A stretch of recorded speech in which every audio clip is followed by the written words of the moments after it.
What's going on, everyone? So the Lakers are in a very interesting spot when you talk about D'Angelo Russell. He is coming off of an excellent season for the Lakers. He got to the playoffs with the Denver Nuggets. He was much better than he was the previous year, but the bar wasn't very high at all. And he wasn't great this postseason against Denver, right? He kind of had like 2.5 games out of the 5 in which he was great. So like half the time he was actually very good.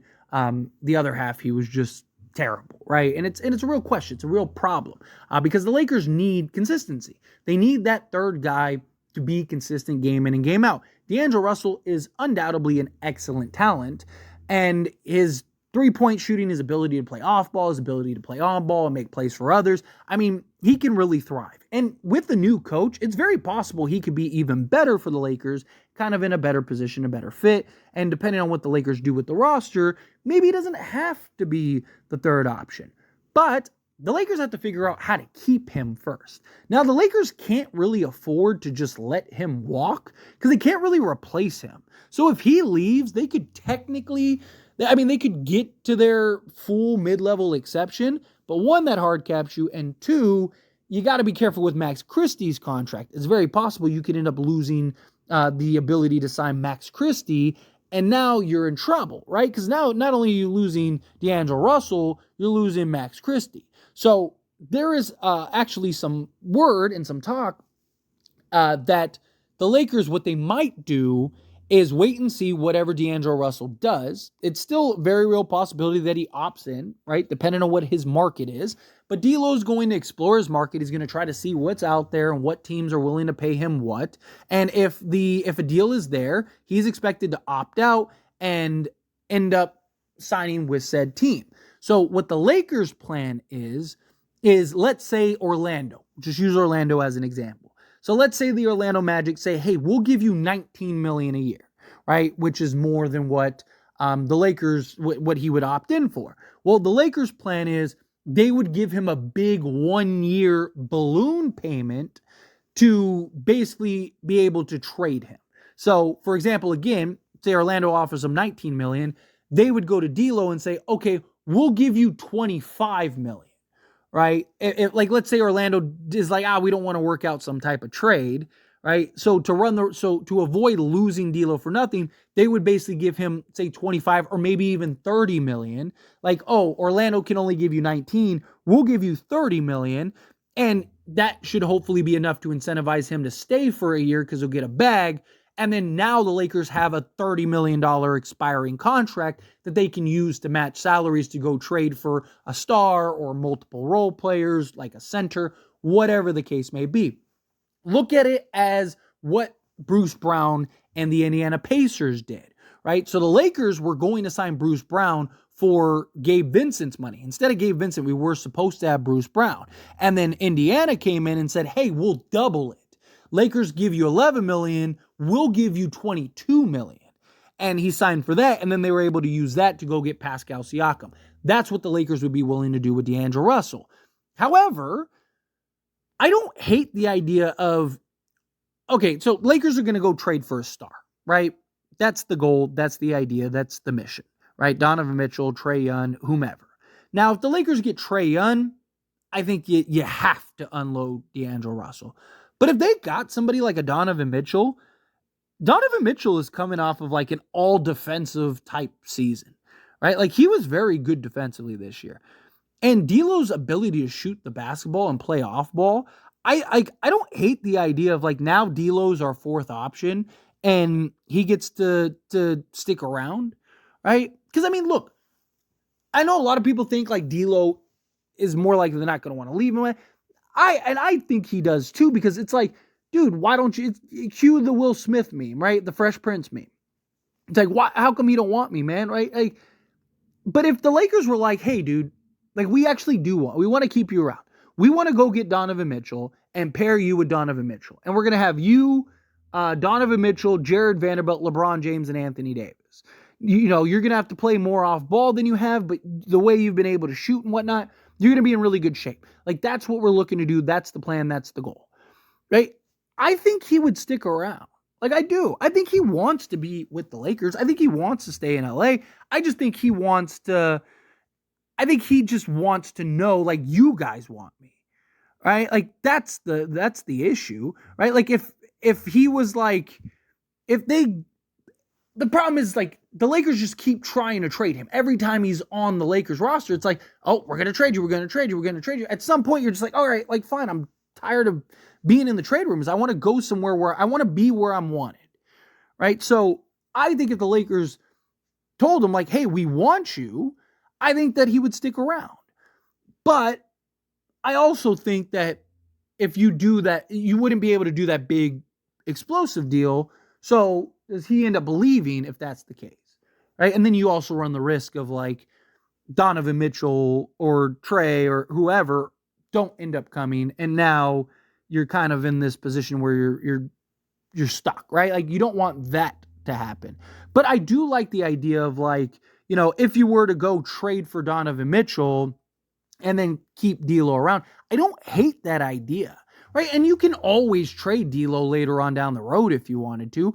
But I do think, like, Donovan Mitchell, D'Angelo Russell, Jared Vanderbilt, LeBron James, and Anthony Davis that'd be gold, right?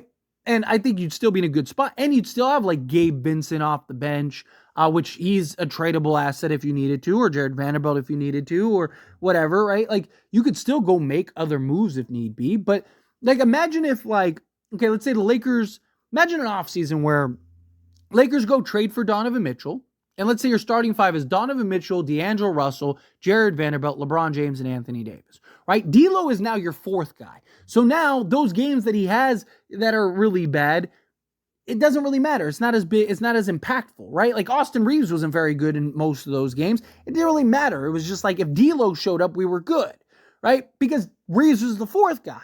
Well, now D'Lo would be the fourth guy, right? So I think D'Lo being the fourth guy, I think now there's not as much pressure. I think he'd be better. And then his bad games get offset much, much more, right? So imagine if that's your starting five. Again, Donovan Mitchell, D'Angelo Russell, Jared Vanderbilt, LeBron James, Anthony Davis.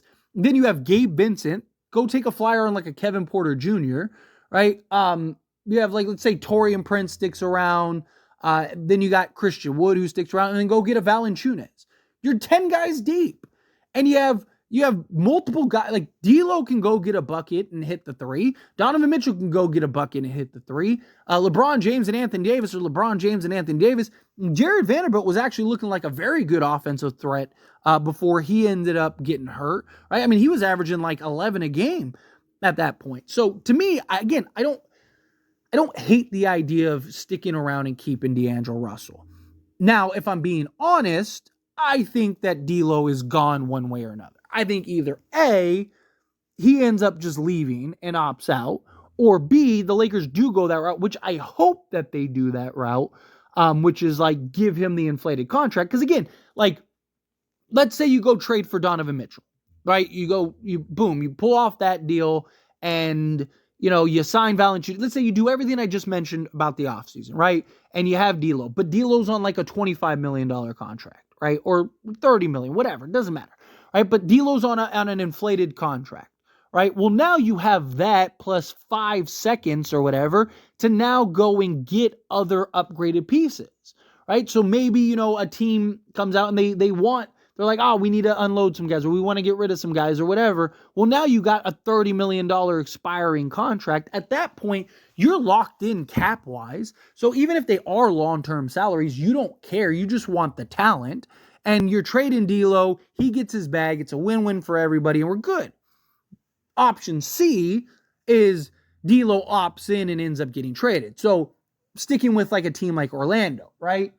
Orlando can offer D'Lo, I believe it's 19 million tops, right? But they also want other guys, right? Like, there's talks about, Klay Thompson, right? DeMar DeRozan, maybe they'd be interested in, right? Whoever, right?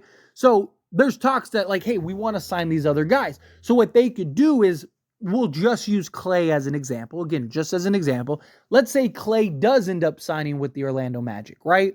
And they still want D'Lo. Well, they could go, okay, let's sign Klay, and then let's clear some of this logjam we have of players and go and trade for D'Lo. So D'Lo, opt in for us. We're going to go trade for you. You're going to come to us, and then we'll get you a new contract. We'll get you a new extension. That is how they could kind of play this out if they wanted to. And then Orlando could just sign D'Lo to a new contract later on down the road, right? Or however they want to shape it one way or another, that's the approach that they could take to kind of make it all work out, right? So those are kind of your three options with D'Angelo Russell. But I think ultimately D'Lo's gone. I just don't hate the idea because D'Lo is like, there's no, again, I understand some people just want, like, they just don't like D'Lo and they're disappointed in D'Lo and whatnot. And look, I am too, to an extent, but I like D'Lo and I do think he's a very good player, right? And look at the strides he took within this last year. Right? Like, if he gave us that season again, and then if he's the fourth guy now rather than the third guy, now I just think he'd be that much better. There's not as much pressure. Right now, his good games, you probably never lose those games. And his bad games, you still have a chance to win because you'd have, like, let's say, again, a Donovan Mitchell or whatever. Again, just using these guys as an example, right? But, like, let's say you go get that other star. Like, you could do worse than having D'Lo, right? You could do much worse than having D'Lo. So I like the idea of sticking with D'Lo, giving him a long-term contract. I have like zero doubts in my mind that he would stay if he was promised like longevity. Like if the Lakers are like, dude, hey, we're about to go pull off this trade for Donovan Mitchell. Again, just using examples. We're about to go pull this trade off for Donovan Mitchell, right? We want you to stick around. We want to pair you with Donovan Mitchell, right, for the long haul. So we're going to give you 4 years, $60 million. I think he would sign that in a heartbeat. I think he'd opt out, sign that immediately, right? Because I think he wants a home. He doesn't want to keep having to get traded and all that stuff, you know. And I know a lot of people talk about like him and, you know, oh, well, he's been traded by this team and that team. Yeah, but you got to look at the circumstances in which he was traded, right? Like Minnesota offered him a contract extension. He didn't want to stay in Minnesota, right? Like they were trying to give him a contract extension and he didn't, like they didn't really want to play him the way that he wanted to be played. And he thought that they were hurting his career, which they kind of were. I mean, he was at times great in many, but at times looked terrible. Right? So it was just kind of this awkward situation. So he wanted out of that. But like the whole him getting traded to the Nets was because the whole snitching situation. And then they also drafted Lonzo. But then from Brooklyn to Golden State, they literally traded him for Kevin Durant. Like, literally traded him for Kevin Durant. And then from Golden State to Minnesota, D'Lo was never going to stay in Golden State. Golden State just took on D'Lo because he was a tradable asset, so that way they didn't lose Kevin Durant for nothing. That's what it boiled down to. But anyway, as always, this is a discussion. Pass a question on you. Let me know your thoughts and opinions down in the comments below. What do you think? How do you feel? What are your thoughts? Do you think, like, yeah, you need to keep D'Lo, like keep him, let him hang around? Do you think no? Again, how do you feel? Whatever your thoughts are, I'd love to hear it. Let me know down in the comments below.